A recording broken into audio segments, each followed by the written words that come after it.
Yes. Hello, thank you for tuning in to the Diaspora panel. This is the voice of the diaspora. I have with me in the studio, I have Mr. Olaitan Adedigba, who is based in the United States of America. Mr. Adedigba, you are welcome to today's meeting. Thanks for having me. My name is Dejola, and I'm based in Dublin, the Republic of Ireland. Thank you again for tuning in. If you are one of our viewers or if you are viewing our telecast for the first time, please hit that subscription button. What it means is anytime we do our next video, you'll be one of the first people to know about it. And if you want to give us any information or send us an email or to give us any advice, please send your email to info@diasporapanel.com. Today, we are going to be talking about something very serious. In the last few weeks, we've seen some of the multinational companies in Nigeria, like Glasgow, is it Glasgow Smith Line? Yeah. Okay. Yeah, and Procter and Gamble, and a few other multinationals, they've been trooping out of Nigeria. And this is the time when Nigeria needs more jobs. We don't need to lose jobs. This time we need to create more jobs. This is an economic time where Nigerians are hurting. This is the time we need them to stand by us. And later, what I'm thinking is that in the last 6 months, we have seen a new government in Nigeria, an active government, a government that is economically active. We have seen our president going from one fora to another fora, trying to get foreign direct investment, trying to drive investment in the country. We've seen a lot of measures, like the removal of subsidy, the removal of the multifarious currency exchanges.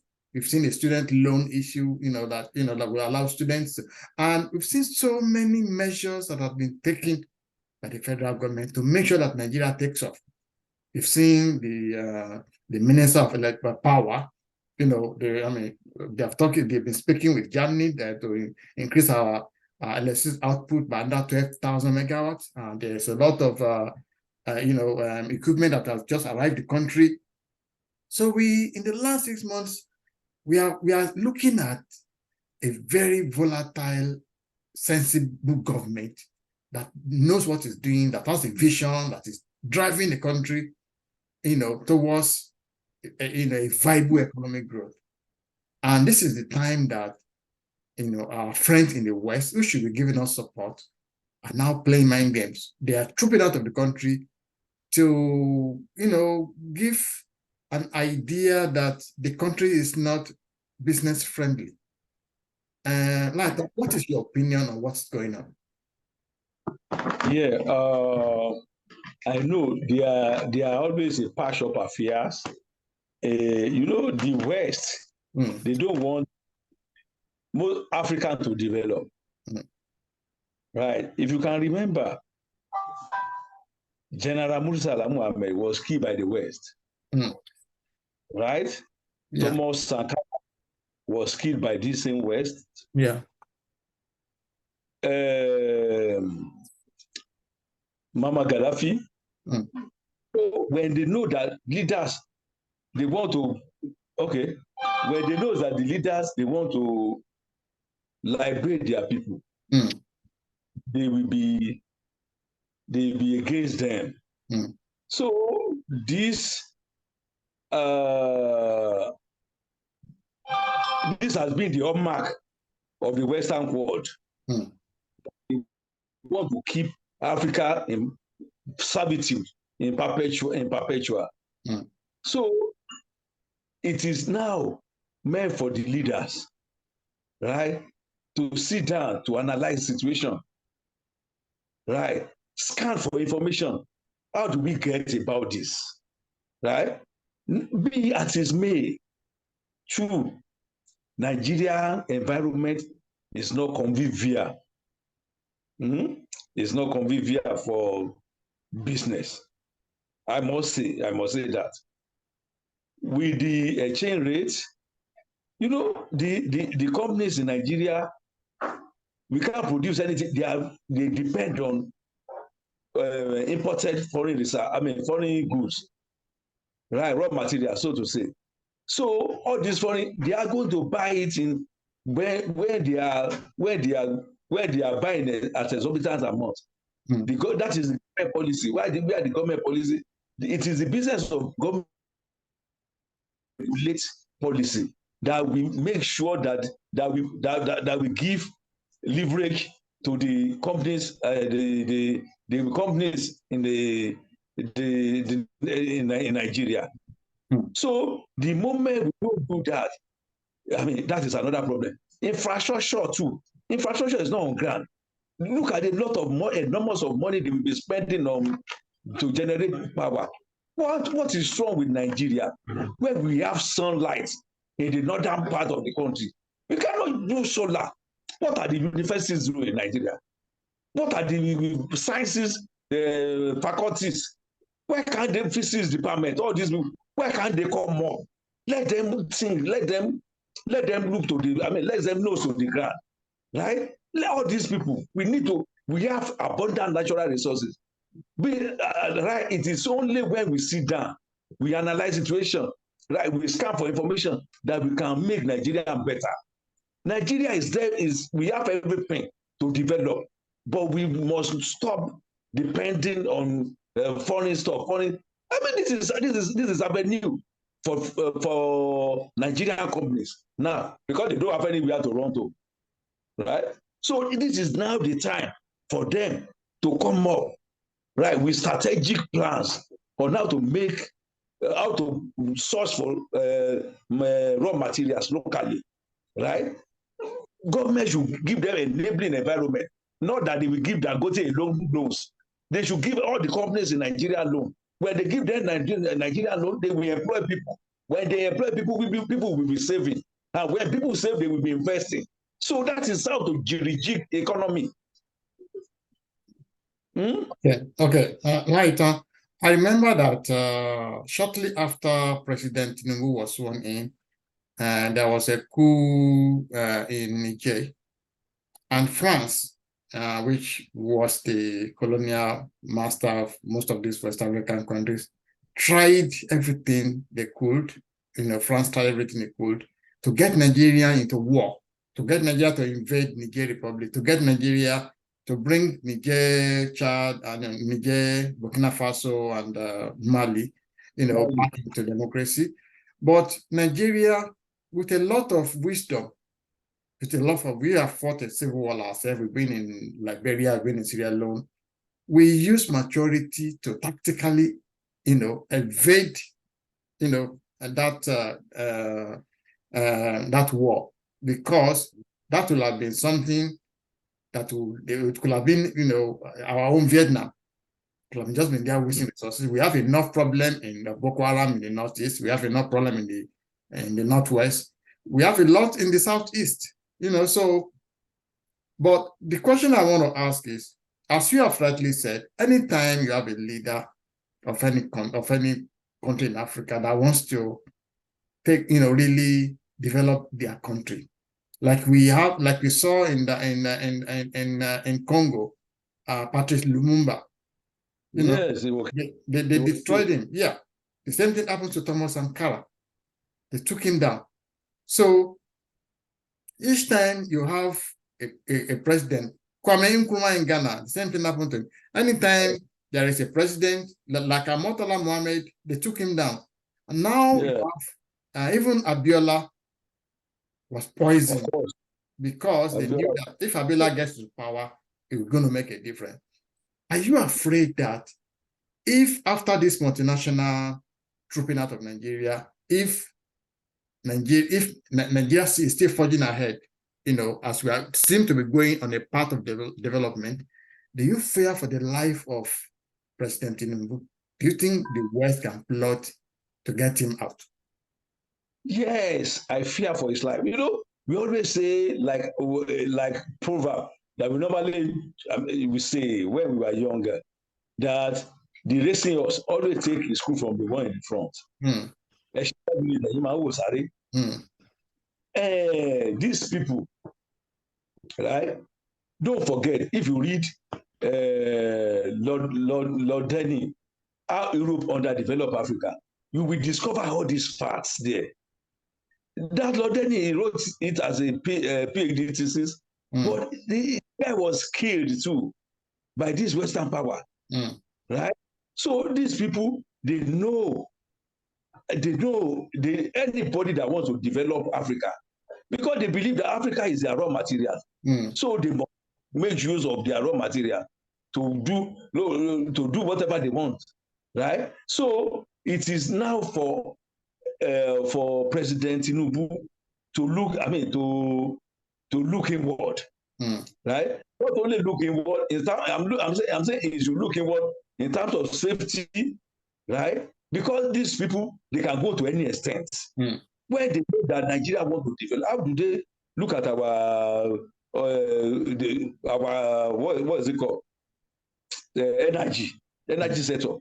Where they know that these people, Muritala wanted to develop it, they mow him, right? This guy, they spent a lot of billions of dollars on it, right? So, but like you said, Abiola too, it was Mao. Thomas Sankara, it was Mao by the France. This guy in Muammar Gaddafi. So all these things, they are pointer to the fact that these people, they don't want Africa to develop. Right? That is their basic aim. That is their basic intention. I saw one video clip that if you allow Africa to develop, the whole Europe and America is finished. Okay, let me stop you a little. Let me give you a scenario. Okay. So we have a Nigeria in the last 60 years that has been working like a drunken sailor. Like, last week we had the MD of NNPC who told the panel, or I think senators, told them that in the Niger Delta, there are about 4,800 insertions into the pipelines. Wow. Stealing Nigeria's oil. 4,800. Who is it? His name of the lady? Akinyedure? Is it Payos Akinyedure? No. I'm the Mele Kyari. Okay. Yeah. Now, we now have a government that are now catching these thieves. They're destroying their tankers, they are catching them now.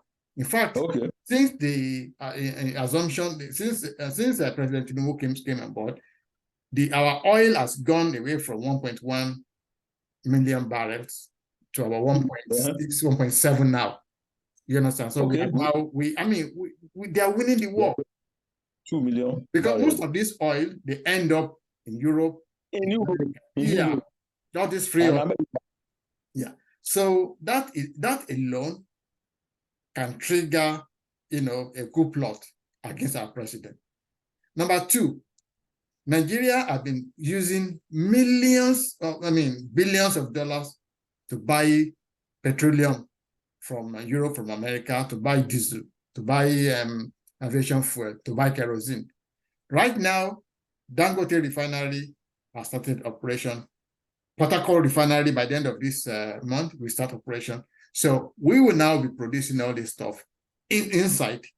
So we are no longer spending that money. So we're going to be happy with that. Number three is we are now actually going to be exporting petrol, not only crude oil.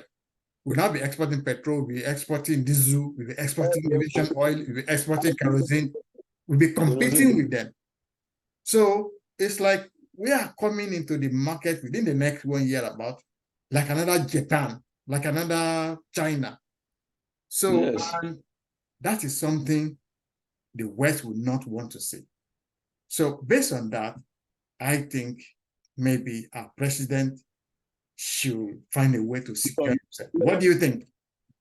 Yeah, I told some guys while we were discussing, they said, Mr. President is not a magician. A lot of things has gone wrong. They'll be paying subsidy since the time of Obasanjo, Jonathan, all these Yadua, all these people, they've been paying subsidy. Somebody just came, okay, say you want to deregulate, nobody should pay, they are not going to pay subsidy again. They're not going to. So I said, this guy is on the track. Right, for God's sake, he's not a magician. This thing has, I mean, for 20 years, it's easy to destroy, but it's not easy to build, to construct. So that's it. We just need to be exercise patient, right? I know the external influence of Nigerian people, right? Once they saw them dummy, that okay, this is it, this is that, this is it. And Nigeria, they will be disseminating falsehood. That is what they will be disseminating. They don't want to see government.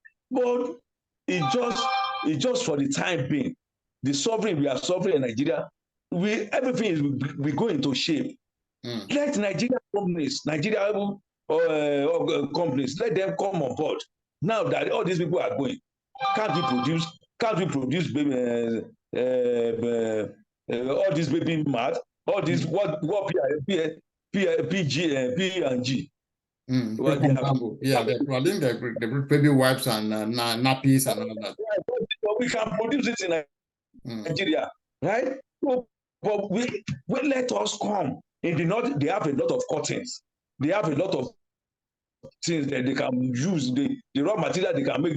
We have everything locally. But our craze for foreign goods, right? So that is what is happening in our development there, right? So all what we need now is just to look inward, right? When we look inward, we will be better off. And we need to exercise patience with the government in power, right? Everything is going to be okay in due course. If within 2-3 years, we will be okay. I'm sure of that. If on this sound footing, right?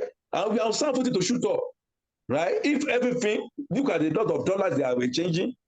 I mean, they are taking out to buy gas. I mean, to buy as a subsidy. A lot of gas they are using to import finished product, right? Look at if we put it in the cycle. If we don't buy, dollar will come down naturally. Dollar price will come down. It's just a law of demand and supply. Okay, Lighton, that brings me to the next question. I want us to discuss is that now we know that we now have a president who is walking the talk, who says, I'm going to remove the subsidy, he removed it. I'm going to deregulate the foreign exchange market, he has done it. I'm going to go after the oil thieves, yeah, he's doing it.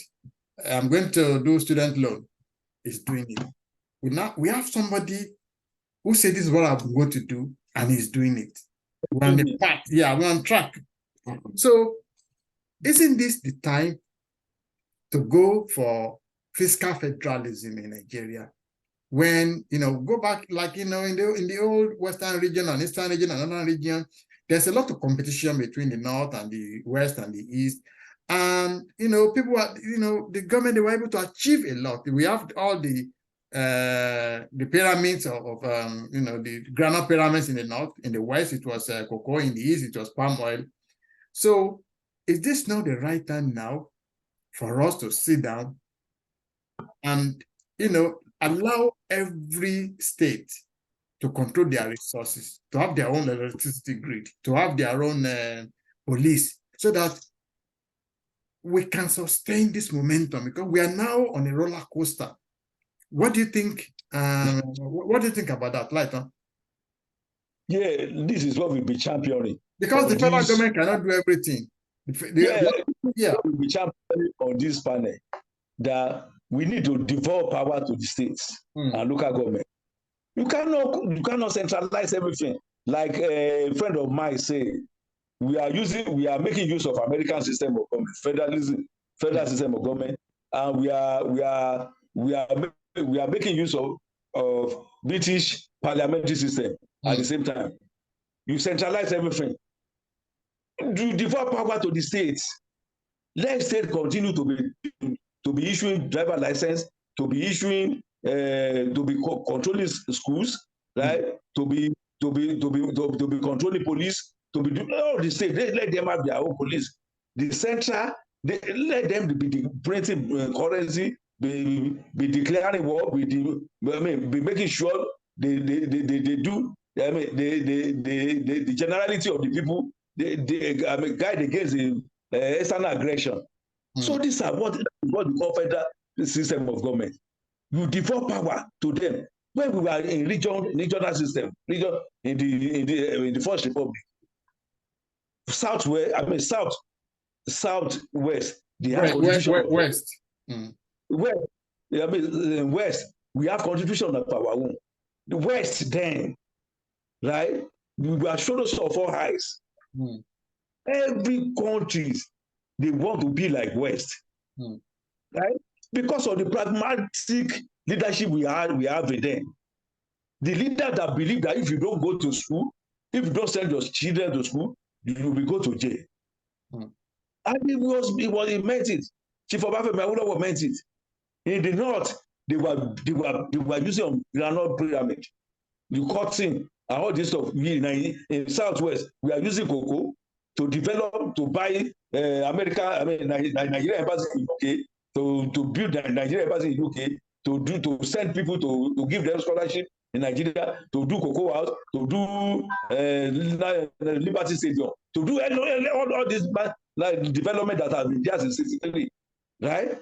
So that is what we were doing, right? And there was healthy rivalry. Okay, the Eastern States too, they want to be like Western part. So they were developing on their own. The Northern States, they were developing on their own. They want to be we are trailblazer, the Southwest. So everybody wants to be like Southwest, right? But now they go to because of the long year of the military rule, they go to the federal. They don't even say anything. They go to money that they want to share it.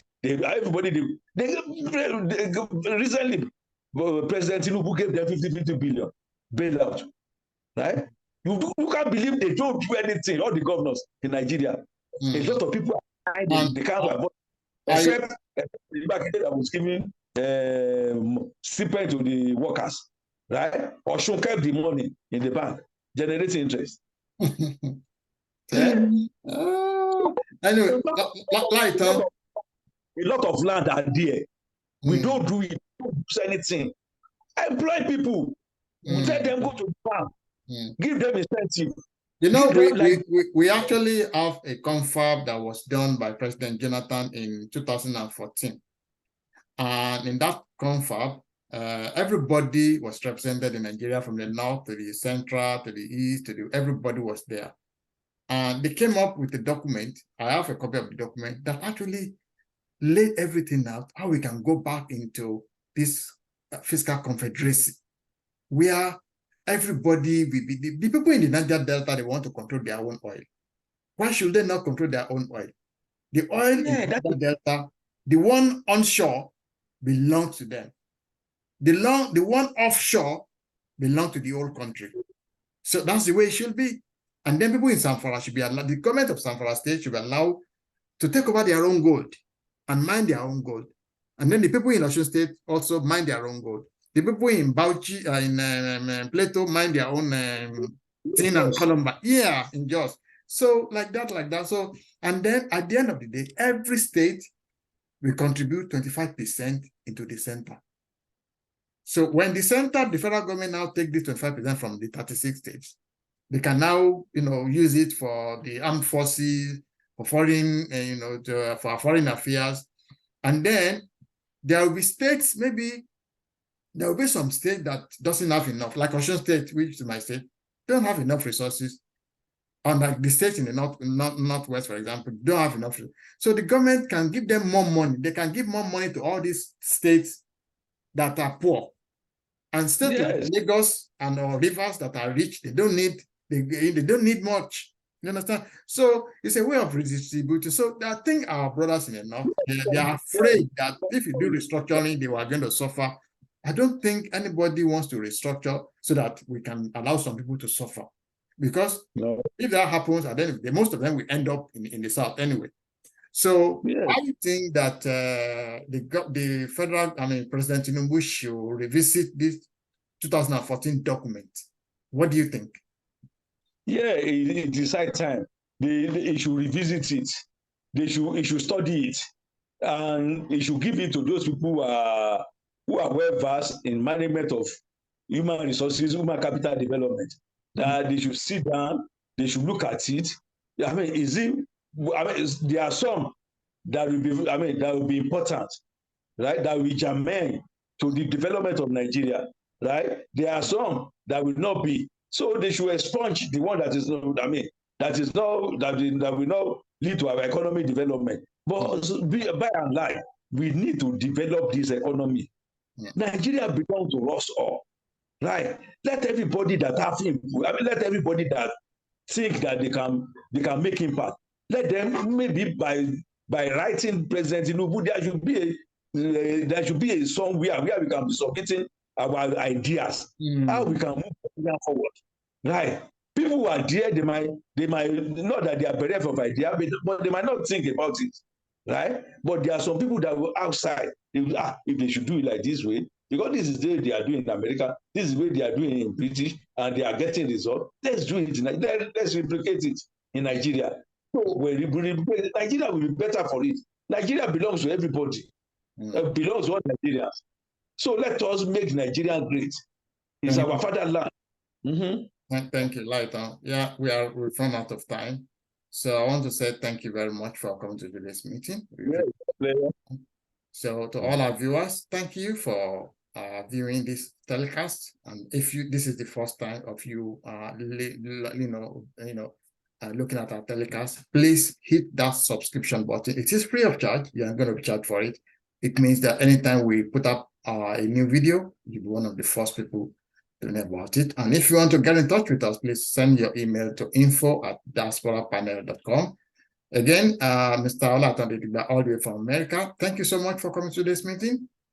Yeah. And my name is Dejola. You are based in Dublin, the Republic of Ireland. We will see you again next week, Sunday. God bless you.